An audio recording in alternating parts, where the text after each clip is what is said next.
তৈরি করছি রসুনের ভর্তা। তো সেজন্য ১ম এ মরিচগুলোকে একটু ভেজে নিলাম। তারপরে আস্ত রসুনের কোয়া দিয়ে দিলাম। আর দিয়ে দিলাম পেঁয়াজ কুচি।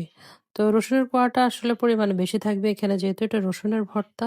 তো সবগুলোকে আসলে সুন্দর করে একদম মচমচে করে ভেজে নিতে হবে। তো আমি সবকিছু আস্তে, আস্তে করে ভেজে নিচ্ছি। চুলার তাপটা কমিয়ে দিয়ে সুন্দর করে আস্তে, আস্তে ভেজে নিচ্ছি। শুকনো মরিচগুলো যখন লাল, লাল কালো, কালো হয়ে গিয়েছে তখন ওগুলো উঠিয়ে রেখেছি একটা সাইডে তাহলে মরিচগুলো মচমচে থাকবে।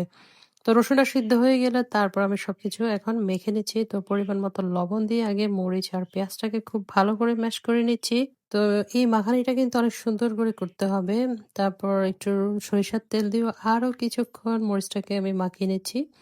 তারপর এবার রসুনটাকে মিশিয়ে নেব। রসুনটা কিন্তু একদম সিদ্ধ হয়ে গিয়েছে। হাত দিয়ে চাপ দিলেই কিন্তু গলে যায় এই যে।